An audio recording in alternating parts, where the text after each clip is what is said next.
입니다. 오늘 신학 강좌 제목은 결코 다시 보이지 아니하리로다.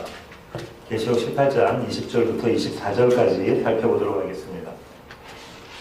지난 시간에 이어서 18장의 구조를 한 번 더 보려고 하는데요. 이런 구조를 인클로지오 구조라고 말씀드렸고요. 그 다음에 수미 쌍관 구조, 샌드위치 구조, 봉투 구조 이렇게 말씀드린다고 지난번에 말씀드렸습니다. 양쪽으로 중요한 주제를 덧붙이고 그 가운데 폴더가 여러 가지 이 폴 파일들이 들어가 있는 구조 아니면 샌드위치 속이 들어가 있는 구조라고 말씀을 드렸고요. 지난 시간에 첫 번째 샌드위치에 해당되는 1절부터 8절에 해당되는 성도들이 바빌론을 떠나야 하는 이유로 바빌론의 멸망이 선언된 것에 대해서 말씀을 드렸고요. 그 다음에 또 바로 전주에는 세편의 애가에 대해서 말씀드렸습니다.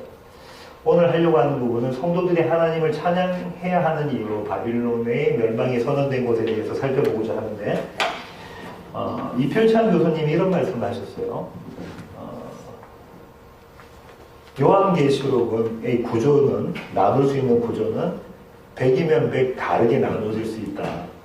왜냐하면 그렇게 이렇게 딱 이게 정답입니다라고 말할 수 없을 정도로 요한계시록 구조가 그렇다는 거죠.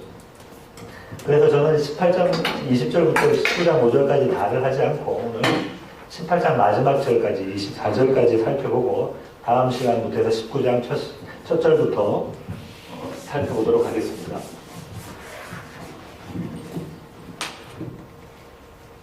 절별 요구하겠습니다. 20절은 기쁨으로의 초대에 관련된 이야기입니다. 기쁨으로의 초대. 한번 읽어보겠습니다. 하늘과 성도들과 사도들과 선지자들과 그로 말미암아 즐거워하라. 하나님이 너희를 위하여 그에게 심판을 행하셨습니다 하더라. 하늘과 성도들과 사도들과 선지자들, 이거 어떻게 해석해야 되냐면 네 가지라고 보지 마시고 이 세 가지는 결국 하늘에 속한 것이다 이렇게 보셔야 됩니다. 계시록은 두 부분으로 나눠준다고 그랬죠. 하늘에 속한 자와 땅에 속한 자. 요한복음은 어떻게 나누죠? 빛에 속한 자와 어둠에 속한 자 이렇게 나누고 있습니다. 그래서 성도들과 사도들과 선지자들을 하늘에 속한 자라고 보시고 성도가 다른 말로는 교회죠. 교회. 사도들은 신약을 대표하는 거죠. 신약이 12. 선지자들은 구약의 12지파 이렇게 보시면 돼요. 그래서 신구약 모두 24장로, 24장로, 그 다음에 14만 4천. 이런 숫자가 다 이렇게 포함시켜서 하늘에 속한 자들로 이렇게 보여주고 있습니다. 이것은, 지난 시간에 살펴본 것처럼, 세 편의 애가 바빌론이 멸망하는 것에 대해서 안타깝고 슬퍼하는 자들이 불렀던 애가에 나왔던 주인공들 보세요. 땅의 왕들, 땅의 상인들, 모든 선전과 선원들과 대조가 되는 구조인 거죠. 땅과 바다, 이거는 세상이라고 말씀을 드렸죠. 그래서 두 짐승이 올라옵니다. 땅에서 올라온 짐승, 바다에서 올라온 짐승. 땅의 왕들, 땅의 상인들, 바다에 속한 자들. 이렇게 대조해서 이렇게 보여주고 있습니다. 계속해서 나가겠습니다. 그녀, 그로 되어 있는데 사실상은 그녀고요. 왜냐하면 바빌론을 음녀라고 표현하고 있기 때문입니다. 그녀로 말미암아서 즐거워해라. 영어는 rejoice인데요. 예레미야 51장 48절부터 49절 한번 찾아볼까요? 예레미야 51장 48절부터 49절. 하늘과 땅과 그 안에 있는 모든 것이 바벨론으로 말미암아 기뻐 노래하느니 이는 파멸시키는 자가 북쪽에서 그에게 옵니다. 여호와의 말씀이니라. 바벨론이 이스라엘을 죽여 엎드러뜨림같이 온 세상이 바벨론에서 죽임을 당하여 엎드러지리라. 어떻게 이야기하고 있냐면 바벨론이 이스라엘을 멸망시켰던 것처럼 똑같이 바벨론이 멸망되는 모습, 그것으로 인해서 기뻐해라 이렇게 이야기하고 있습니다. 기뻐해라. 이게 복선을 가지고 있습니다. 나중에 제가 설명드릴게요. 한 번 더 잘 들으십시오. 바빌론이 이스라엘을 멸망시켰던 것처럼 똑같이 바빌론이 멸망되는 모습을 기뻐해라. 예레미야에서 지금 그렇게 이야기하고 있습니다. 복선을 가지고 있습니다. 지난번에 예레미야와 에스겔에 대한 이야기를 드렸어요. 어떤 역사적인 배경 안에서 지금 쓰여진 거고, 사도 요한이 그런 역사적인 배경을 끌고 와서 지금 설명하고 있는 것이다, 이렇게 말씀드렸습니다. 그 다음에 왜냐하면이라는 단어가 나오는데요. 번역으로는 안 되어 있지만, 왜냐하면 하나님이 너희를 위하여 그녀에게 심판을 행하셨습니다. 너희가 누구죠? 너희가 하늘과 성도들과 사도들과 선지자들인 거예요. 그죠? 하늘에 속한 자들, 교회를 위해서 그녀, 바빌론에게 세상에게 심판을 하였습니다. 원어로는 어떻게 해석을 해야 되냐면, 심판이라는 얘기가 여기는 안 나오지만 두 개가 나와요. 하나는 크리마라는 단어가 나오고요. 또 하나는 크리노라는 단어가 나와요. 크리노라는 동사고요. 크리마는 명사형인데요. 이 두 단어가 나와요. 그래서 하나님이 너희들에 대한 그녀의 심판, 너희들이 누구죠? 이스라엘 교회에 대해서 바빌론이 그들을 심판한 것에 대해서 하나님이 바빌론을 심판하신다. 이게 사실상은 워드 플레이라고 그러죠. 언어적 유희라고 쓰는 시편이라든지 시가서라든지 이런 데서 많이 사용하는 기법입니다. 그렇게 하면서 이야기하고자 하는 것이 있습니다. 그것이 조금 이따가 제가 좀 더 자세히 설명드리겠는데, 자 보십시오. 아까 말씀드린 것처럼 바빌론이 세상이 교회를 심판했어요. 그와 똑같은 방법으로 하나님께서 그 세상을 심판하신다. 그 이미지를 가지고 따라오시기 바랍니다. 21절. 이에 한 힘센 천사가 큰 맷돌 같은 돌을 들어 바다에 던져 이르되 큰 성 바벨론이 이같이 비참하게 던져져 결코 다시 보이지 아니하리로다. 오늘 제목이죠. 결코 다시 보이지 아니하리로다. 큰 맷돌 같은 돌을 들어 바다에 던져 결코 다시 보이지 않는다. 이거 예레미야 51장 다시 한번 가보겠습니다. 예레미야 51장 63절로 64절. 너는 이 책 읽기를 다 한 후에, 하나님께서 지금 예레미야에게 말씀하시고 계세요. 예레미야서는 52장까지 있죠. 52장까지 있어요. 그러니까 지금 이 51장 마지막 절 예언이 끊기는 대목이 있습니다. 너는 이 책 읽기를 다 한 후에 책에 돌을 메어 유브라데 강 속에 던지며 말하기를 바벨론이 나의 재난 때문에 이같이 몰락하여 다시 일어서지 못하리니 그들이 피폐하리라 하니라. 예레미야의 말이 이에 끝나니라. 그 다음에 어떤 일이 일어나냐면, 지난번에 제가 설명드린 것처럼 느부갓네살 왕이 쳐들어와요. 이스라엘이 쳐들어와서 이스라엘을 초토화시켜버립니다. 그렇게 해서 왕궁도 또 하나님의 성전도 완전히 폐허가 되어버리는 장면이다. 그러면 지금 이 예언은 그렇게 하기 전이라는 거예요. 그리고 다 하고 난 다음에 무슨 말이냐면, 자 보세요.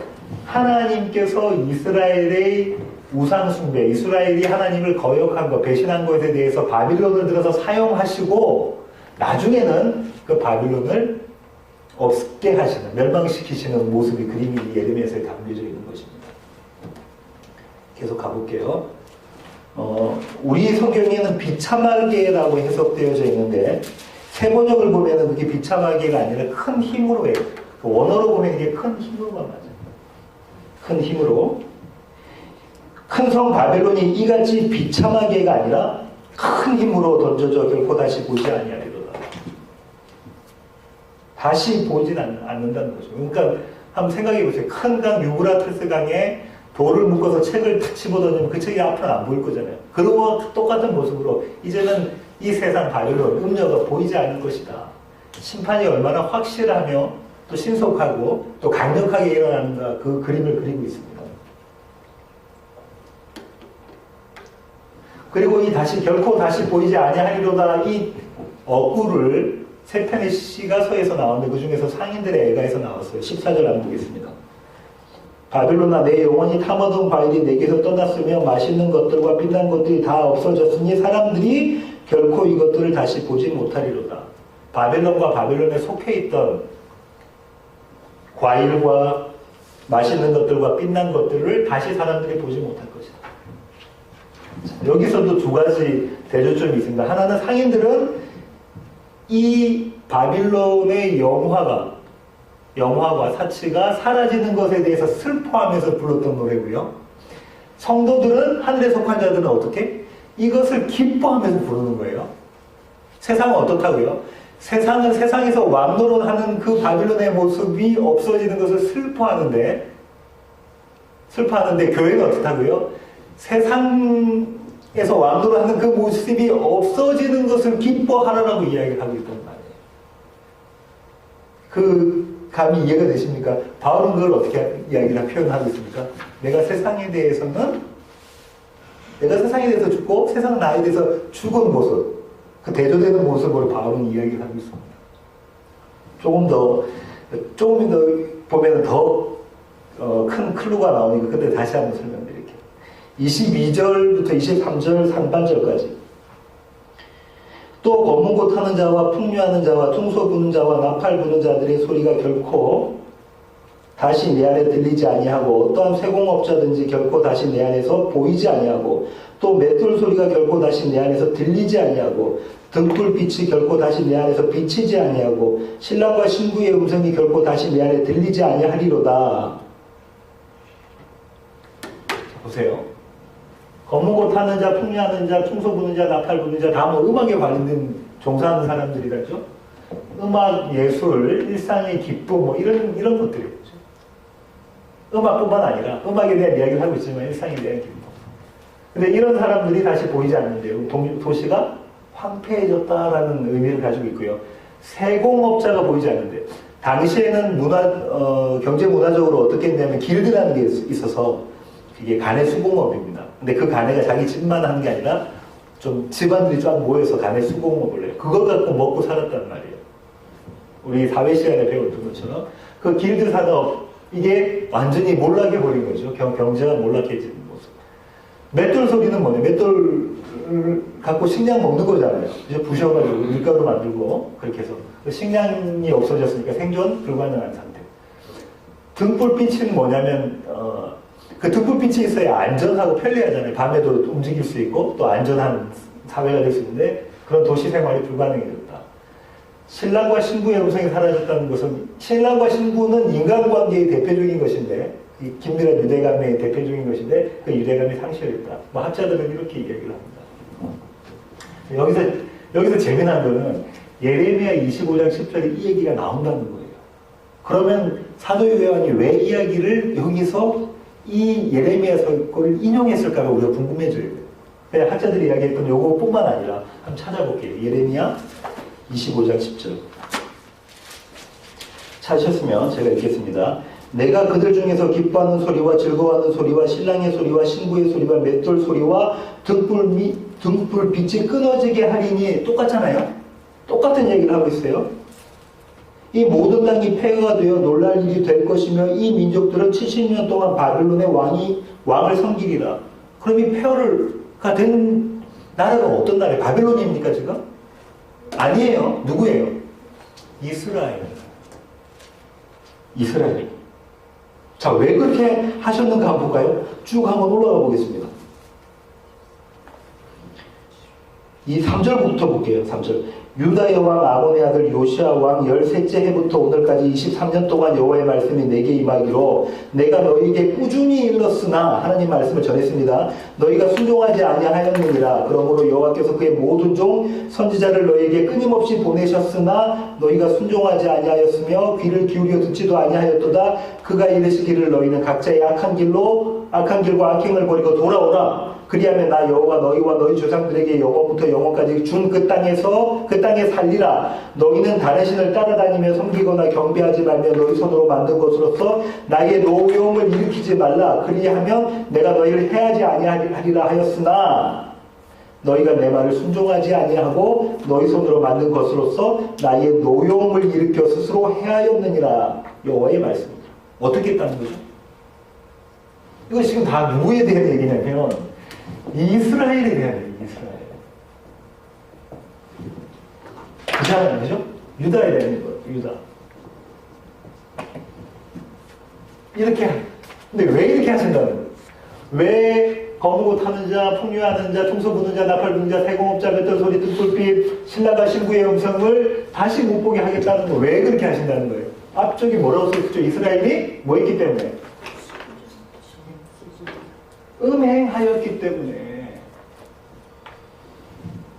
신랑 되신 하나님, 여호와 하나님만을 섬겨야 되는데 그렇지 않고 세상을 섬겼기 때문에 하나님께서 이렇게 하신다는, 하나님께서 이렇게 하신다. 그 그림을 가지고 왔어요. 그러면 요 바로 앞절에 두 심판이라는 저주먼 두 개의 두 저주먼트라고 요한이 이야기한, 사도 요한이 이야기한 의미가 있습니다. 의미가 있습니다. 이 그림을 가지고 왔기 때문에. 요 말씀이 이해가 되시죠? 하나님께서 원하시는 것은 어떤 모습입니까? 그러니까 우리가, 이스라엘 교회가, 우리가 세상을 섬겼던 음란을 제거하시는 모습에 대해서, 그죠? 세상 사람 같았으면 어떻게 했을 텐데, 그것을 슬퍼했을 텐데, 왜냐면 내가 왕되려고 하는 모습이 좌절돼 버리고, 내가 왕되려고 하는 모습이 이게 아닙니다라고 이야기를 하고 있는 이 모습이 슬픈 모습으로 비춰져야 되는데, 그래도 세상 사람은 슬픈 노래를 불렀을 텐데 그것을 오히려 어떻게 하랍니까? 기뻐해라 라고 이야기를 하고 있다는 거죠. 하늘에서 너희가 하늘에 속한 자들이기 때문에 그걸 기뻐해라. 23절 하반절부터 24절까지 보겠습니다. 마지막 절까지. 너희의 상인들은 땅의 왕족들이라. 내 복술로 말미암아 만국이 미혹되었도다. 선지자들과 성도들과 및 땅 위에서 죽임을 당한 모든 자의 피가 그 성중에서 발견되었느니라 하더라. 여기 왜냐하면이 있어요. 비코즈가 있어요. 왜 이렇게 멸망되니? 왜 이렇게 너희들이 결코 다시 보이지 않을 정도로 멸망되어졌니? 하면서, 왜냐하면 because 너희의 상인들은, 너가 뭡니까? 바빌론입니다죠? 바빌론의 상인들은 땅의 왕족들이라. 근데 사실상 이 번역이 잘못됐어요. 땅의 왕족이라는 말이 없어요. 뭐라고 되어 있냐면 땅의 큰 자들이다 이렇게 되어 있다고. great man이라고 되어 있어요. great man. 땅의 큰 자들이다. 원어를 보면 큰 자입니다. 큰 자를 하면 생각나셔야 될 게 있어요. 창세기로 가겠습니다. 창세기 4장 17절. 관련이 있습니다. 잘 들으십시오. 땅의 큰 자들, 창세기 4장 17절부터 24절. 아내와 동침하매, 누가요? 가인이 아내와 동침하매 그가 임신하여 에녹을 낳은지라. 가인이 성을 쌓고 그의 아들의 이름으로 성을 이름하여 에녹이라 하니라. 에녹성. 지난번에 설명드렸습니다. 에녹이 이랏을 낳고 이랏은 무야엘을 낳고 무야엘은 무드사엘을 낳고 무드사엘은 라멕을 낳았더라. 라멕이 두 아내를 맞이하였으니 두 아내예요. 한 명도 아니고 하나의 이름은 아다요 하나의 이름은 실라였더라. 아다는 야발을 낳았니 그는 장막에 거주하며 가축을 치는 자의 조상이 되었고 사람하는 자입니다. 그의 아우의 이름은 유발이니 그는 수금과 퉁소를 잡는 모든 자의 조상이 되었고 문화적인 예술인들, 그죠? 신라는 두발가인을 낳았으니 그는 구리와 쇠로 여러 가지 기구를 만드는 자요. 예, 공업이라든지 무기 이런 쪽에 관련된 자들. 두발가인의 누이는 나아마였더라. 라멕이 아내 둘이는 라멕이 아내들에게 이르되, 힘 있는 자만 아내 두 명을 가질 수가 있어요. 그죠?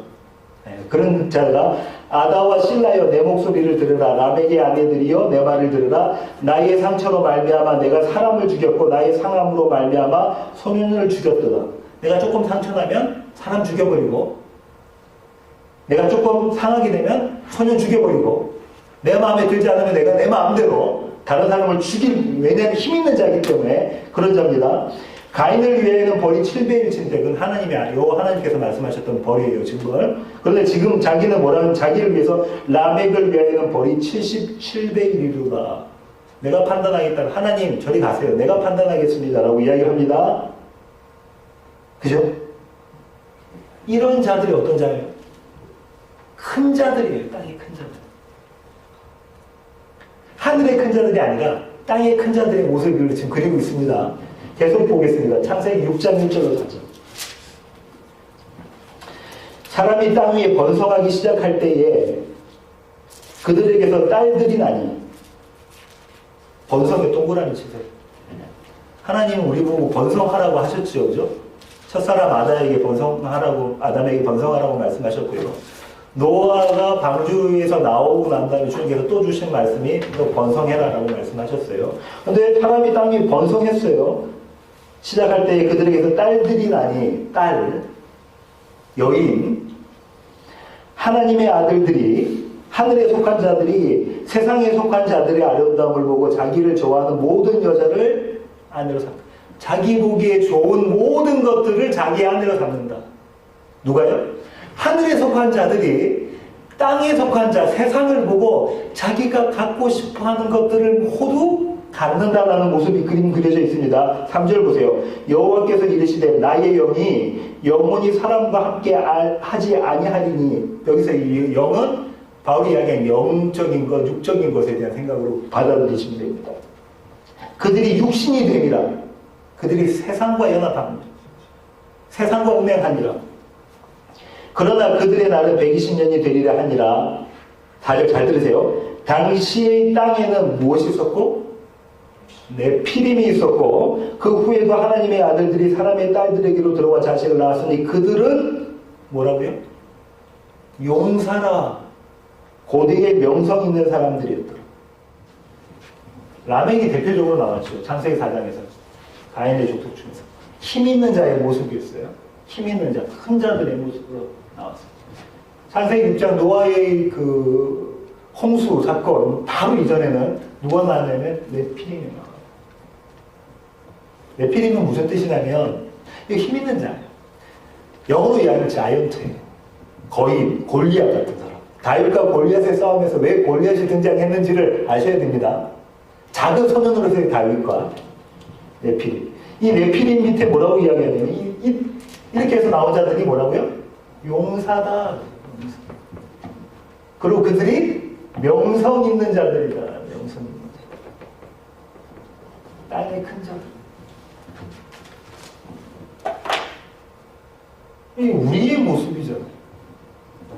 우리가 애독성을 쌓고 우리가 하는 모습이 어떤 거냐면 땅의 큰 자들이 돼서 거인 되려고, 용사 되려고, 명성 있는 자가 되려고 하고 있는 모습이 어떤 모습이다? 세상을 사랑하는 모습. 이것을 음란이라고 주님께서 말씀하셨어요. 세상이 누구로 표현하고 있습니까? 바빌론으로. 바빌론을 사랑하는 모습. 음란한 자. 그 자들이 이렇게 있으니까 주님께서 어떻게 하신다는 거예요? 여기 누가 있었어? 이 자들은 세상에 속한 자, 땅에 속한 자들이면 괜찮았어요. 근데 누가? 하늘에 속한 자들. 오늘 본문에서는 하늘에 속한 자들을 어떻게 표현하고 있습니까? 성도, 사도, 선지자 이렇게 표현하고 있습니다. 신구약의 모든 교회들에 대한 이야기가 되죠. 이 자들이 이루고 있으니까 어떻게 한다는 거예요? 내 백성아 거기서 나와라고 외치시는 하나님께서 어떻게 하신다고 해요? 이 자들이 이렇게 있으니까 여기를 초토화시켜버리고 여기서 불러내는 작업을 하셔서 이 초토화된 것이 세상 사람들이 볼 때, 이들이 볼 때, 용사들이 볼 때 나의 명성이 한순간에 사라져버리고 용사됐던 내 모습이 한순간에 사라져버리면 이게 슬퍼할 일인데, 가슴을 찢고 죄를 뿌리면서 슬퍼할 일인데, 이것을 하늘에 속한 자들은 어떻게 해야 된다고요? 내가 죽는 모습을 기뻐해라 라고 얘기하고 계시죠. 기뻐해라. 그 다음에 또 나와요. 왜냐하면 원어에는 왜냐하면이 있으면, 영어 성경은 있죠. because 아니면 for 이렇게 돼 있을 겁니다. 내 복술로 말미암아 만국이 미혹되었더라.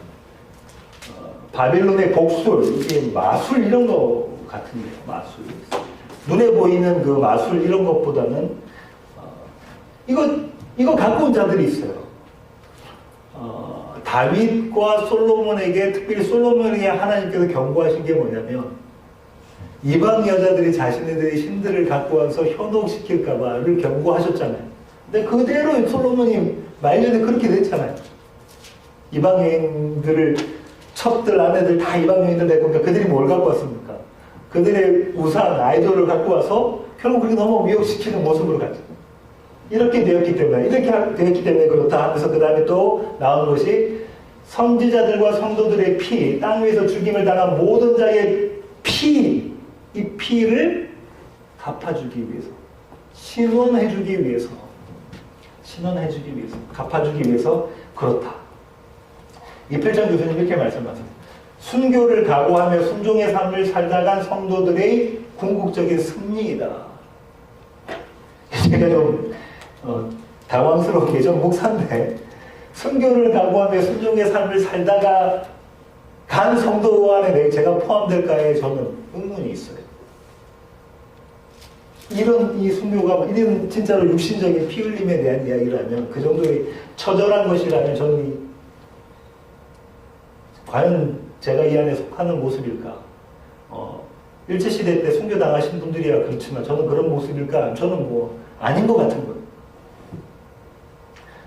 여기서 십자가의 의미를 다시 한번 생각해보면 교회에게 주신 십자가의 의미를 다시 한번 생각해봐야 될 것 같아요. 십자가는 우리는 뭐라고 생각하냐면 이 십자가를 성도가 져야 될 자기 십자가, 주님께서 말씀하셨잖아요. 자기 십자가를 지고 이 십자가를 어떻게 생각하냐면 본인이 예수 그리스도를 위해서 희생해야 되는 몫으로 십자가를 생각하는 경우가 많습니다. 이해가 되십니까? 내가 주님을 위해서 나쁜 짓을 안 하고 내가 주님을 위해서 더 사랑을 하고 내가 주님을 위해서 뭘 하고 내가 주님을 위해서 선교 나가고 이렇게 내가 주님께서 나를 살려주셨기 때문에 거기에 그 사랑이 너무 감동되어져서 내가 주님을 위해서 내 목숨이라도 내놓겠습니다로 갖고 가는 것을 성도의 십자가라고 생각한단 말이죠. 그러면 이제 이 필철 교수님이 말씀하신 것처럼 이런 식으로 접근이 되는 거죠. 근데 저와 여러분의 삶이 이렇습니까? 어제의 삶이 이러셨냐고요? 아니잖아요. 이 십자가는 뭐냐면 주님 내가 여기서 달려 죽어야 되는 그 죄인 맞네요 를 확인하는 자리예요. 주님 제가 여기서 100번 달려 죽어도 제가 뭐라고 주님 앞에 이야기할 수가 없네요 라고 자신이 정말 죄인 중에 괴수임을 고백하는 자리가 십자가란 말이에요. 저는 어제도 이런 삶을 살았어요. 왜냐하면 제가 저 안에 죄인됨을 제가 발견했기 때문에 주님 제가 십자가에 달려야 되는 자가 맞네요. 그런데 주님이 저 대신 달려 죽으셨네요. 그리고 주님께서 저와 함께 저를 일으키셔서 부활시키시네요.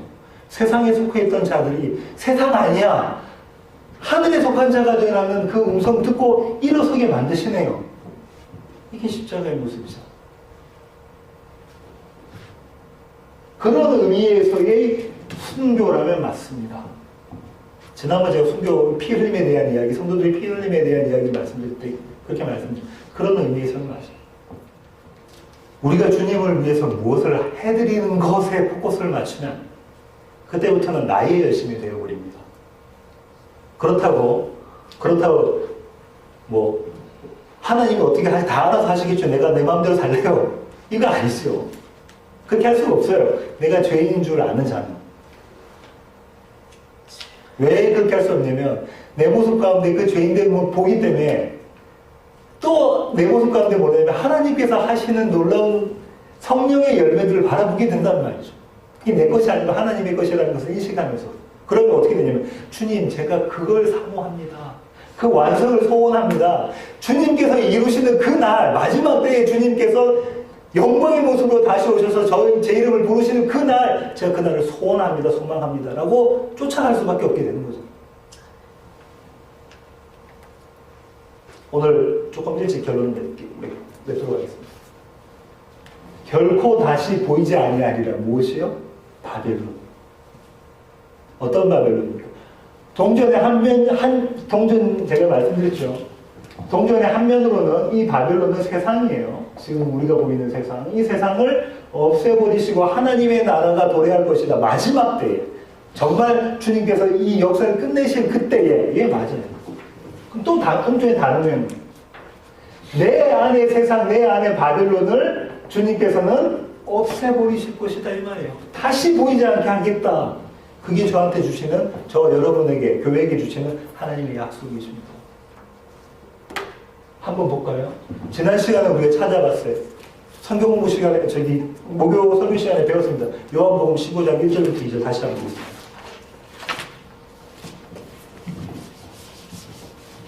요한복음 15장 1절로 2절. 나는 참 포도나무요 예수님입니다. 내 아버지는 성부 하나님은 농부라. 물은 내게 붙어 있어 열매를 맺지 아니하는 가지는 아버지께서 그것을 어떻게 해주신다고요? 들어주시고 물은 열매를 맺는 가지는 더 열매를 맺게 하려 그것을 가지치게 해주신다. 이게 하나님의 열심이에요. 하나님의 열심이 뭐냐면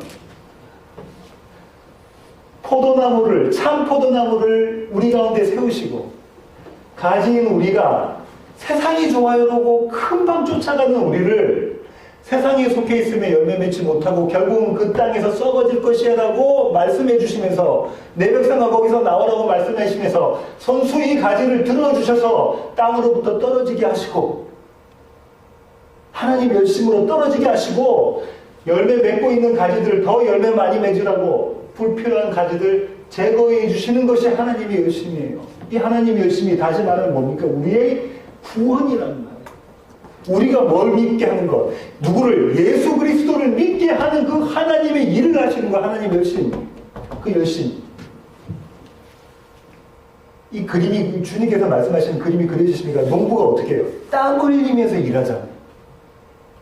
땀 흘리면서 일하는 그 모습이 지금 우리 가운데서 신실하게 한순간도 우리를 내버려 두지 않으시고 제가 오늘 주부의 칼럼에 썼던 것처럼 한순간도 우리를 내버려 두지 않으시고 그냥 땅으로 향해 가고 있는 우리의 모습을 들어서 너는 땅에 속한 자가 아니라 하늘에 속한 자야. 땅에 속한 것이 떨어져 나갈 때마다 그것으로 인해 네가 기뻐해. 를 가르쳐 주시는 하나님의 것이. 이렇게 해서 결국은 우리를 어떤 자로 만드시겠다고 하는 거예요. 사마리아 여인에게 말씀하셨던 참 예배자를 만드시겠다고 하시는 거잖아요. 우리 배웠습니다. 계시록 4장 10절 보겠습니다. 10절과 11절 24장로들이 교회들이 보좌에 앉으신 이 앞에 엎드려 세세토록 살아계시는 이에게 경배하고 자기의 관을 보좌 앞에 드리며 자기의 관, 나의 주인, 내가 왕됐던 것 그것을 주님 앞에 내어드리며 우리 주 하나님이여 영광과 존귀와 권능을 받으시는 것이 합당합니다. 주님 그 왕관은 제 것이 아니고 주님 겁니다. 라고 말씀드리면서 주께서 만물을 지으신지라 만물이 주의 뜻대로 있었고 또 지으심을 받았나이다. 이 모든 것이 하나님의 계획, 하나님의 약속 가운데 계셨다는 거예요. 이 성경이 뭐라고요? 예수 그리스도를 우리에게 가르쳐 주시는 하나님의 약속이구나. 제가 오늘 또 그 약속으로 살아가고 있군요. 라고 그걸 깨닫게 하시는 그 하나님의 열심. 참된 예배자로 만들어 가시는 그 열심. 그래서 우리 가운데 우리가 사랑했던, 우리가 음란한 짓을 했던, 음행했던 그 세상은 결코 다시 보이지 않게 하시겠다라는 하나님의 약속. 저와 여러분의 능력과 지혜로 이게 됩니까? 세상이 우리 가운데 결코 안 보이게 되어지나요? 우리의 능력으로, 우리의 지혜로? 어느 한순간도 할 수가 없잖아요. 한번 조금 선한 일을 하고 난다면 바로 자기의 의를 찾는 것이 우리 아닙니까? 그런데 결탄코 할 수 없는 이 일을 주님께서 하시겠다는 거예요. 결코 다시 보이지 않게. 결코 너 가운데서 내 아들 가운데서 예수 그리스도만 찾겠다 하시는 그 주님. 이것이 오늘 저와 여러분과 이 땅에 있는 교회들에게 주시는 하나님의 약속이십니다. 오늘 여기까지 하겠습니다.